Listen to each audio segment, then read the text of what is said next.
Hello everyone, দিশাস রেসিপিতে আপনাদের সবাইকে স্বাগত জানাই। তো আজকে আমি আপনাদের সাথে শেয়ার করব আর মাছের তেল ঝাল। তো প্রথমেই আমি আর মাছগুলোকে নুন, হলুদ, লঙ্কার গুঁড়ো আর একটু গরম তেল দিয়ে মাখিয়ে নিয়েছি, কারণ এই আর মাছ প্রচণ্ড তেল ছিটকায়, তো সেই জন্য পুড়েও যেতে পারে। সেই জন্য একটু তেল ছিটিয়ে নিলে আর কোনো প্রবলেম হবে না। তো আমি মাছগুলোকে ভেজে নেওয়ার পর এখানে আমি একটু কিছুটা পরিমাণে আদা এবং রসুন শিলে ভালোভাবে বেটে নিয়েছি, মিহি করে একদম। আপনারা চাইলে এটা মিক্সিতেও বেটে নিতে পারেন। আর এখানে আমি কেটে রেখেছি আলু, লঙ্কা, টমেটো আর পেঁয়াজ। এখানে প্রথমবারে মাছগুলো আমি ভেজে তুলে নিয়েছি। এখানে পরের বারে কিছুটা পরিমাণে মুড়ো ছিল, তো সেইগুলোকেও দিয়ে আমি ভেজে নিয়েছি। দিয়ে ভাজার পর সেই তেলেই আমি দিয়ে দিয়েছি হলুদ মাখানো আলুগুলো। হলুদ আর নুন মাখিয়ে রেখেছিলাম আলুগুলোতে, যাতে জল বেরিয়ে যায়। দিয়ে ভালোভাবে নাড়াচাড়া করে ঢাকা দিয়ে আমি রান্না করে নিয়েছি আলুগুলো। ঢাকা দিয়ে রান্না করার ফলে খুব সহজেই আলুগুলো একদমই সেদ্ধ হয়ে গেছে। আপনাদেরকে খুন্তি দিয়ে তো দেখিয়েই দিলাম। তো এবারে আমি আলুগুলো তুলে নিয়েছি এক এক করে। এরপরে বাকি যেটুকুনি তেল ছিল তাতে আরও কিছুটা পরিমাণে তেল দিয়ে দিয়েছি আমি।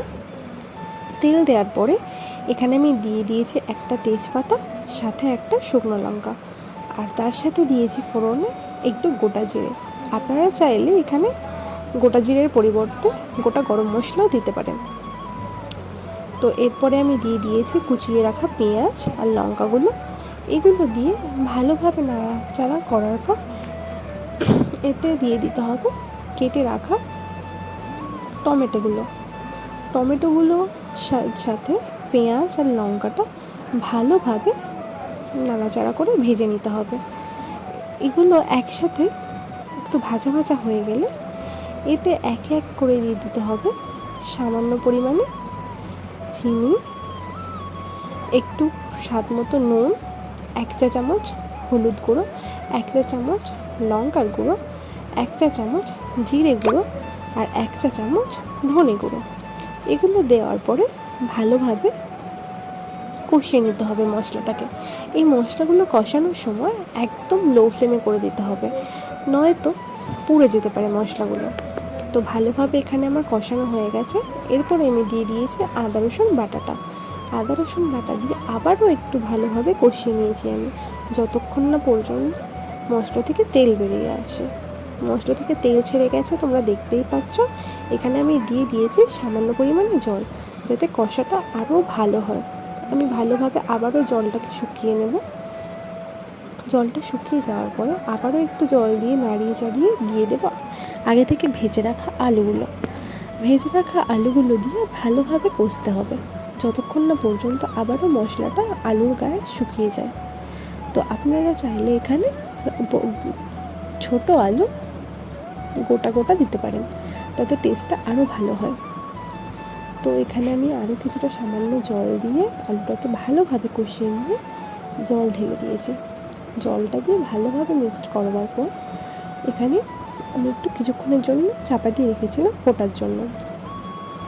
তো তারপরে আমি দিয়ে দিয়েছি একে একে ভেজে রাখা মাছগুলো দেওয়ার পরে আমার আর একটু জল কম মনে হচ্ছিল, তাই আমি এতে সামান্য আরও কিছুটা পরিমাণ জল দিয়ে ভালোভাবে নেড়ে নিয়েছি।